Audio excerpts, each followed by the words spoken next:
So let's talk about focus and depth of field.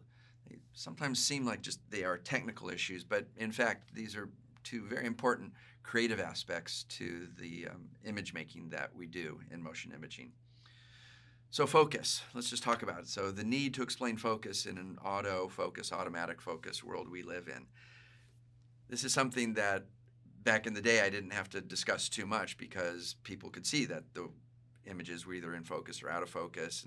But with everybody with their gadgets and devices, your cell phones, you've got a generation of really little kids who don't understand the idea of focus. Say, well, focus. And they go, everything's in focus. The world, everything's always in focus because everywhere they pan their iPhone or Android, whatever phone they're using, and recording video, everything appears to be in focus because the automatic focus algorithm is pretty good, but it creates this illusion that everything is in focus, and in fact everything is not in focus in the work that we do. So an aspect of focus, so if you have a point of focus in a frame, what you end up with is an area of focus around that point of focus. And that's what we call the depth of field. Not depth of focus, that's something else, depth of field. So it's an area that's in front of and behind the plane of critical sharpness. And by critical sharpness, I mean that when you have a point source of light, and you'll see an image we're showing you, you have a point source of light, it is a point. It's not, in fact, a tiny circle of light, which we call a circle of confusion. It's a point source of light. So around that point source of light is this depth of field, where that point source has become a little bit slightly larger circles until they get so big that they appear to be out of focus.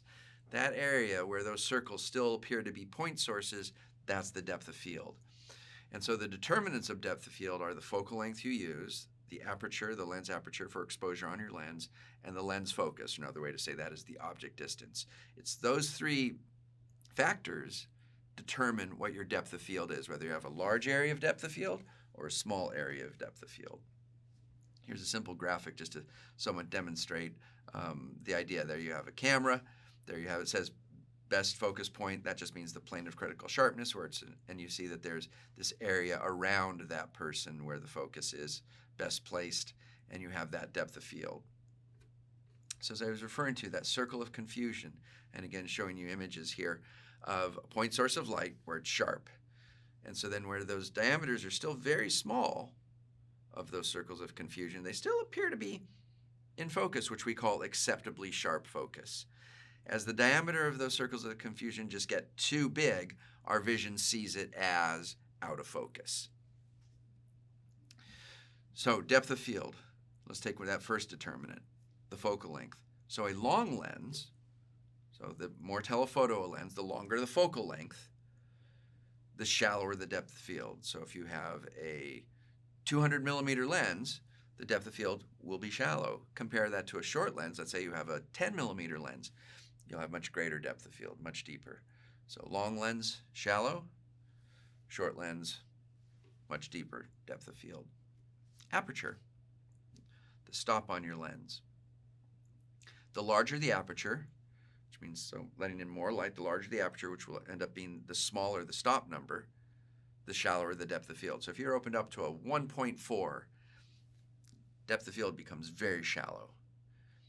If you stop down, so make a smaller physical aperture, which means the stop number is higher, down to 22, creates massive depth of field. That's why exteriors often have huge depth of field.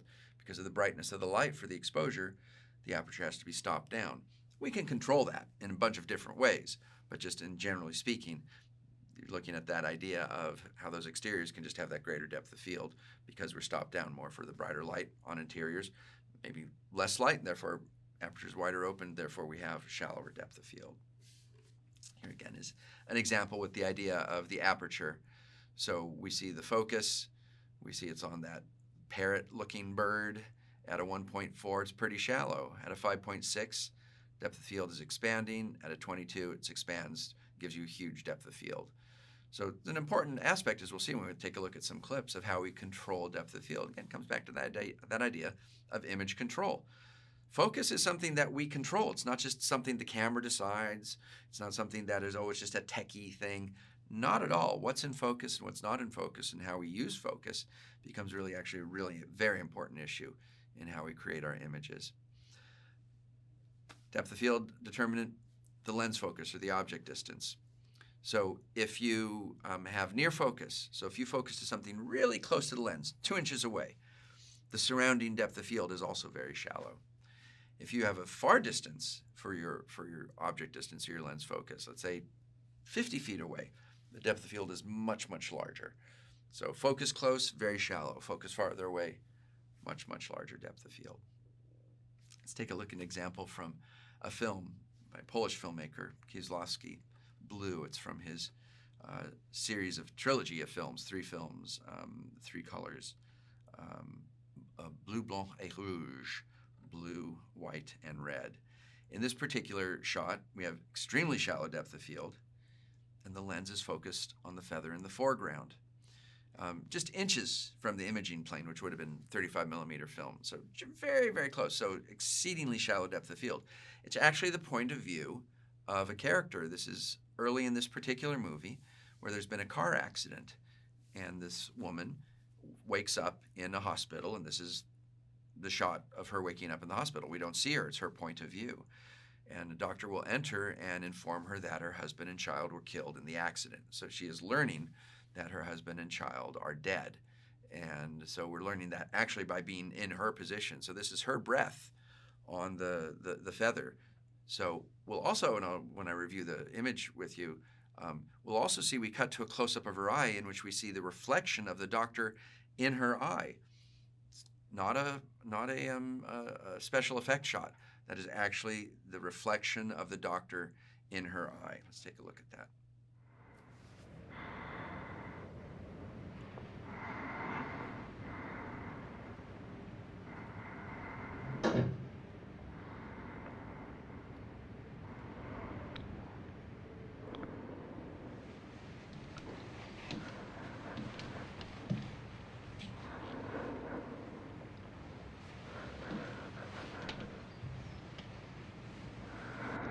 Est-ce que vous vous sentez en état de parler?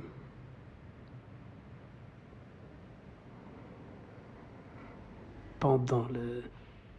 Est-ce que vous étiez consciente? J'ai la pénible tâche. Vous savez. Votre mari a perdu la vie dans l'accident.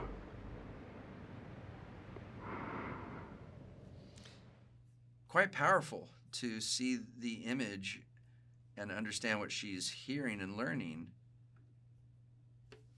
from the doctor by being in her eye. You can see the circles of confusion back there, the point sources of light, shallow depth of field. So those are point sources of light, but they're so out of focus that the circles of confusion are too big. So that, in fact, is beyond the depth of field and therefore out of focus. Doctor stepping in, so exceedingly shallow depth of field. That's her breath that you heard on the feather. And then he reaches in. Look how close he gets to the lens. And you can see it's how shallow the depth of field. And then that's the image reflected. So it's not on the surface of his eye that we focus, or of her eye. The image is actually having to focus onto the image inside her eye. It's like using a mirror. Because notice that the surface of her eye is actually soft.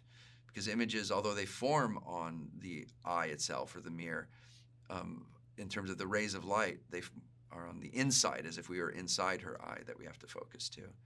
So it's technically quite challenging to be able to produce an image like that, but also very powerful use of depth of field and focus. Oh, here are our friends in The Graduate. So it's early in the film when Benjamin, starting to ruin lives, has been propositioned by Mrs. Robinson, and he runs downstairs because Mrs. Robinson's husband has come home. And you'll see the lens is focused on the glass in the foreground, creates very shallow depth of field. And then the camera doesn't move, and the focus racks to the background, back to the door, as the actor, the husband, starts walking towards the camera. We'll take a look at it, and then I'll point out some things to you.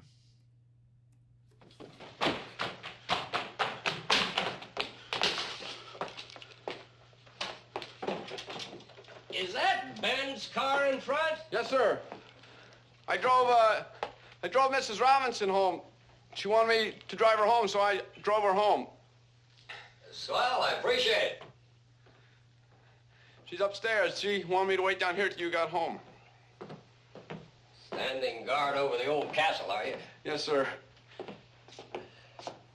Congratulations. Thank you. It looks like you need a refill. Oh, no, I've got to go. So let's take a look at that. A number of things to talk about there. As somebody who was born in the late 1950s, so this is all taking place in the 60s, I can assure you their production design is accurate because I didn't live in a house that looked like that, but people I knew would live and work. Ugh, that interior design is horrible. Okay, let's take a look at this. So notice the shallow depth of field, and then what we call selective focus, because it changes to the background. So now the camera assistant will track the husband walking towards Benjamin. Note the lights on the chandelier. You'll see them go from point sources to circles of confusion as the depth of field becomes shallower because we're following the focus to the husband coming in. So selective focus, meaning that the camera assistant is having to change the focus. So we can judge depth of field beforehand. If we know what the determinants are, what their values are, we can understand what our depth of field will be for a shot. So there are tables, mobile apps that we can use. And they're used to predict the area of focus because we know that we can determine what those variables are. So you have an old-fashioned, old-school chart, something like this, that you can take a peek. We'll have a PDF of it for you on the site, so you can look at it much more closely. But you'll see in the upper left-hand corner, there's a focal length.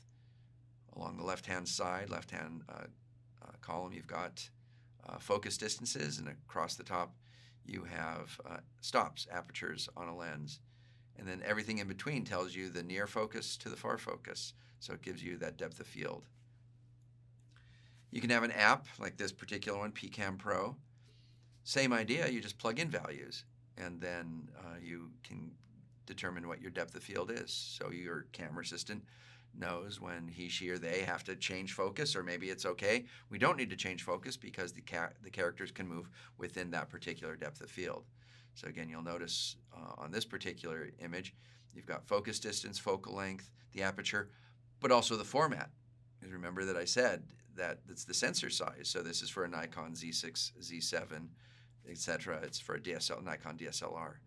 And you have to put that information as well, because remember, focal length only means something when you connect it to what the sensor size is.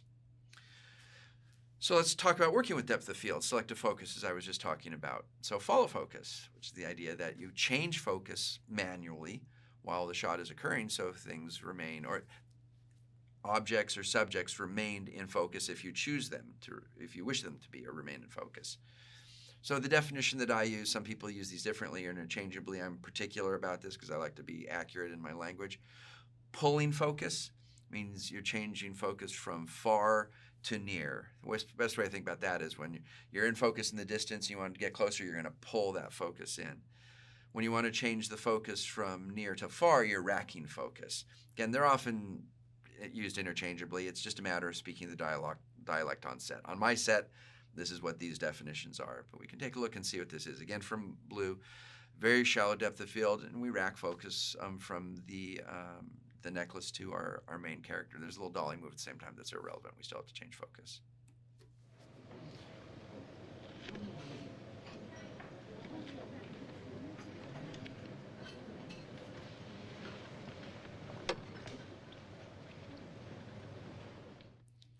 So again, this is the idea of the artifact that we saw that's important to the movie, the recovery of this. So we see her in the background here, and then we change focus, right? Racking, going to the distance. Shallow depth of field now that the little crucifix isn't sharp anymore. From a film called Searching for Bobby Fischer, one of my favorite films, written and directed by Steve Zalian, photographed by the great Conrad Hall. wonderful 20th century cinematographer. Very shallow depth of field. Dramatic rack of focus ends the chess game. It's a film about a chess prodigy, a little boy, 7-8-year-old boy who's a chess prodigy. The juvenile version of Queen's Gambit without cool outfits. But this is done 20 years before the Queen's Gambit. Is a film which we'll talk about as you know, in a different session of the class. So in this one, his father is playing his son in a game of chess. The first time he's ever played chess with his dad.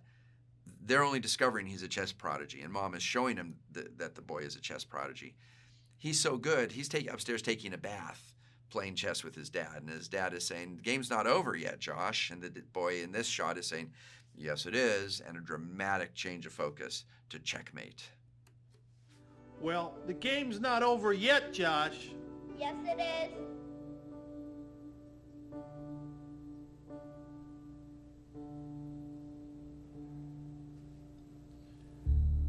So one of those nice little moments of a music sting. So again, it's a subtle moment, but it's integrated. That's what makes it. Game's not over yet, Josh. And we hear off screen, "Yes, it is." And so Dad looks down, as you heard. And then, checkmate. Boom. Tells us the music by wonderful composer. All right. Let's look at Blue again. This is a highly stylized image, as the film has much of. Very clearly, it's shallow area focus, shallow depth of field. And it appears to be quite a dramatic camera movement, right? As you'll see, is the camera moving over the musical score, followed by a very soft image, which I show you because it shows a point source of light becoming quite a large circle of confusion. So take a look at this, and we'll talk it through. The nice ideas here, as you're going to hear, is the music moves so that we see the musical notations as the music plays that's been composed. Sont les violons? Les altos.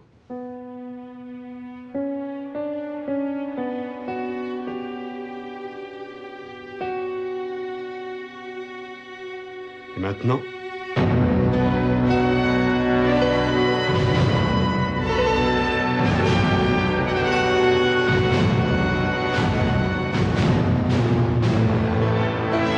Attends, peut-être plus léger, sans les percussions.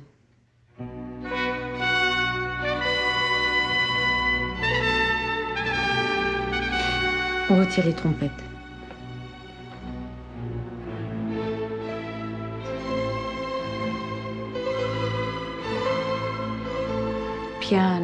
Piano sul tasto.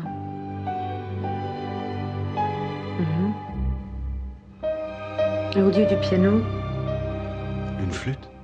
une flûte. On reprend au la. So the narrative setup of the film is that the woman involved here, her husband was a famous composer, but it turns out in his death, he wasn't the famous composer. She's the composer, but he was the one who took credit for the work, and for whatever reason within the plot of the film, she allows it.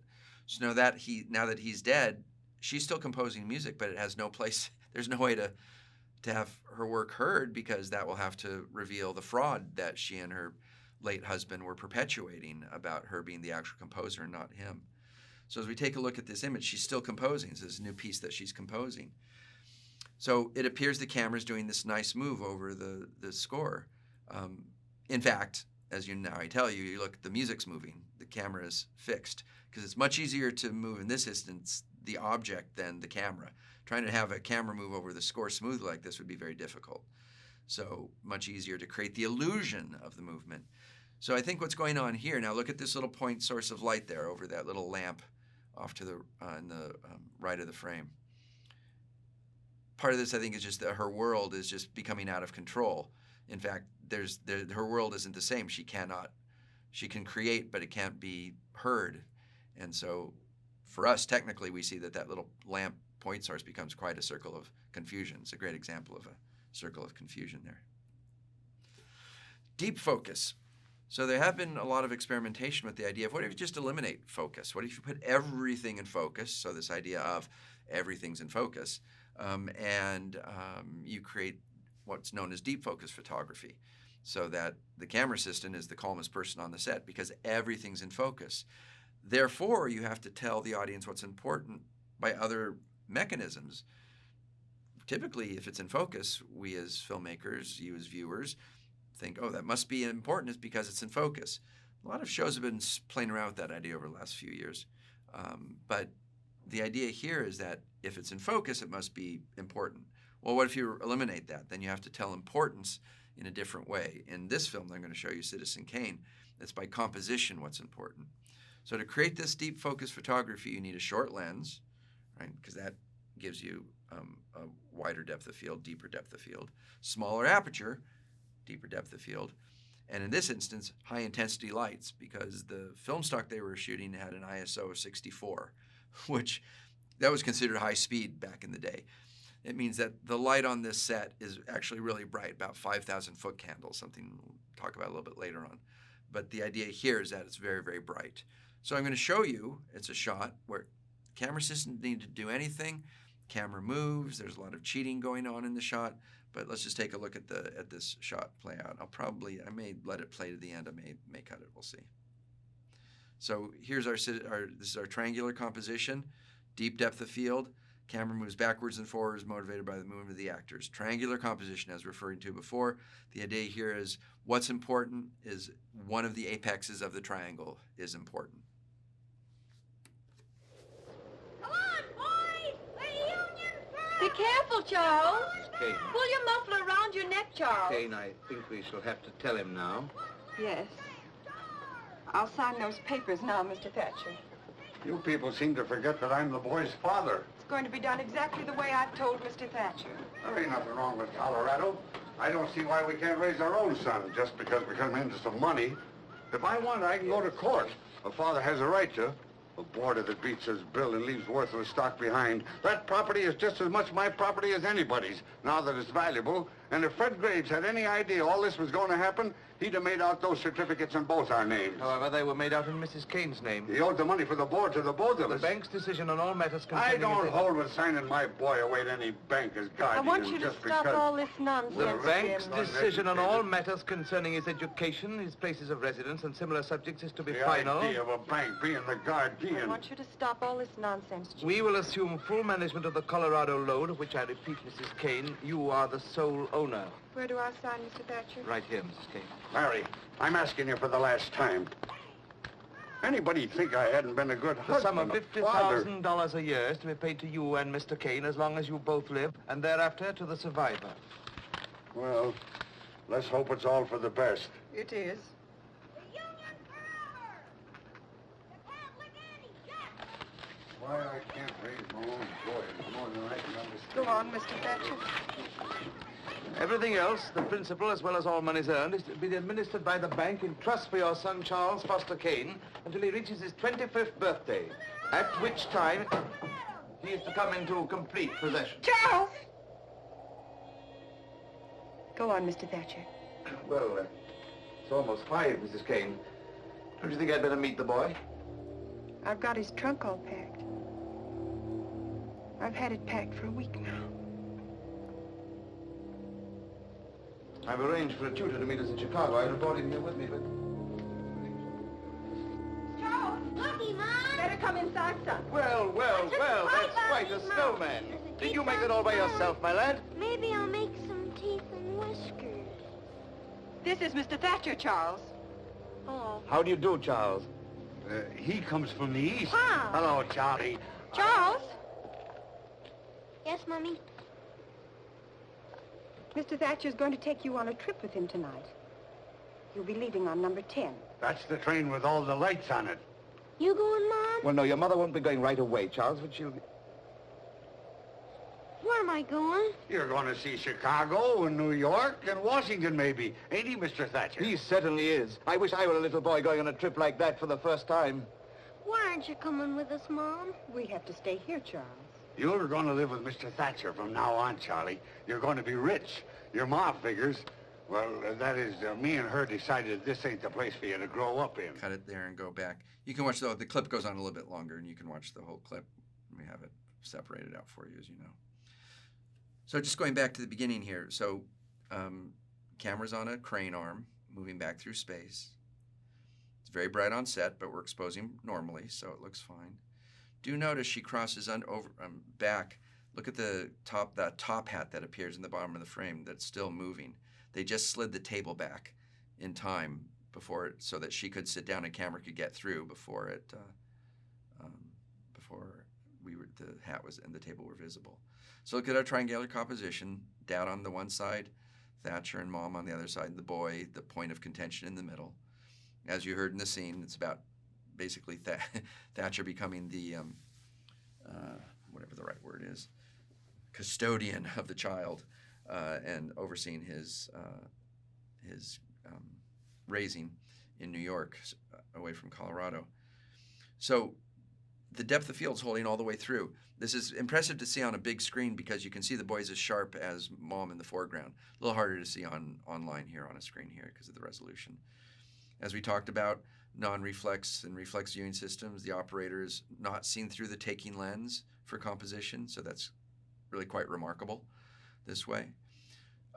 So calmest person on the set here is the camera assistant. Set focus once and don't think about it again, because creating the depth of field. Now, as she stands up and camera moves, look to the lower right corner, and you'll see a chair start to dance out of the way because they have to get it out of the way for the camera. And camera moves forward. Again, depth of field. You get a sense a little bit of slight distortion with the wide lens. It's not a super wide lens, but wide enough that it distorts Agnes Moorehead, the actress, a little bit. This is on a soundstage at RKO, so there's all built set. That's probably some horrible thing like asbestos falling on them for snow. They did things like that back in the day. So you can see that a triangle starts to form. We have 3 points of it. I know there's a triangle in the background there. Some people write thesis or PhD dissertations on such things, but I don't think that's the point of that. I think it's a happenstance because you'd have one of those in a cabin. But you can see the 3 points here. Dad in the background, Thatcher and Mom being the points. And again, the kid, Charlie, is the ping pong between them because now Dad wants to send him off too because he's going to get some cash. So again, depth of field. The camera system doesn't have to change anything because the shot is constructed with great depth of field. We can do this today. We don't have to have as much bright light because our sensors are so much more sensitive to light. So we can still do this kind of shot without having to bake the actors as we did back in the day here. All right, so a final thought on just this section, right? Remember, always have a very strong foreground element in your frame.